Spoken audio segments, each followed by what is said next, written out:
আসসালামু আলাইকুম ওয়া রাহমাতুল্লাহি ওয়া বারাকাতুহু। কেমন আছেন সকলে? আশা করি অনেক অনেক ভালো আছেন। তো বন্ধুরা, আজকে আরেকটি মোটিভেশন ভিডিও নিয়ে আপনাদের সামনে হাজির হলাম। চলুন ভিডিওটি শুরু করা যাক। সিজদা আল্লাহর সাথে যোগাযোগের শ্রেষ্ঠ মাধ্যম। হযরত মুহাম্মদ সাল্লাল্লাহু আলাইহি ওয়াসাল্লাম বলেছেন, যার দুঃখ বেশি তার প্রতি আল্লাহর ভালোবাসা বেশি। যে একবার সুবহানাল্লাহ পড়ে তার জন্য জান্নাতে একটি ফলের গাছ হয়। হযরত আলী রাদিয়াল্লাহু আনহু বলেছেন, তার পিছনে দৌড়িও না যে তোমাকে এড়িয়ে চলে। হযরত মুহাম্মদ সাল্লাল্লাহু আলাইহি ওয়াসাল্লাম বলেছেন, শিশুরা যখন কথা বলতে শুরু করে তখন তাকে কালেমা শিক্ষা দাও।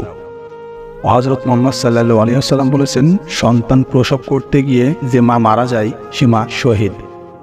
হযরত মুহাম্মদ সাল্লাল্লাহু আলাইহি ওয়াসাল্লাম বলেছেন, যদি ভালো হতে চাও সর্বপ্রথম মিথ্যা বলা ছেড়ে দাও।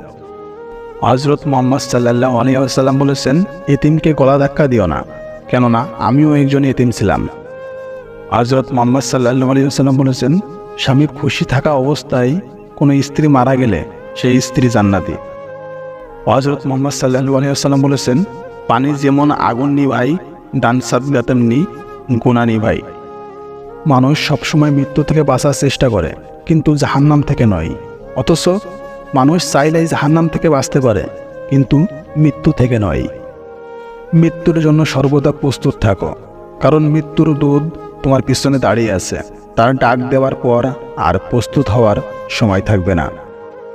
কারো কাছ থেকে কিছু পেতে হলে যেমন তার সাথে সম্পর্ক ভালো রাখতে হয়, ঠিক তেমন আল্লাহর কাছ থেকে কিছু পেতে হলে আল্লাহর সাথে সম্পর্ক ভালো রাখতে হবে। যে ব্যক্তি আজান শুনে নামাজ পড়বে না, কিয়ামতের দিন তার কানে গরম সীসা ঢালা হবে। তো জানি না ভিডিওটি কতটুকু আপনাদের ভালো লেগেছে। তো ভালো লাগলে অবশ্যই লাইক করবেন, কমেন্ট করবেন অ্যান্ড বেশি বেশি ভিডিওটি শেয়ার করেন। আর আপনাদের মতামত হিসেবে সুন্দর সুন্দর করে কমেন্ট করবেন আমাদের মোটিভেটটা বাড়ানোর জন্য।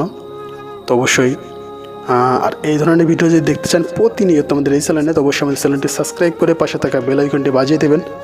তো ধন্যবাদ সকলকে ভিডিওটি পুরোপুরি দেখার জন্য। দেখা যাচ্ছে আর একটা নতুন ভিডিওতে। ততক্ষণ সবাই ভালো থাকুন, সুস্থ থাকুন। খোদা হাফেজ।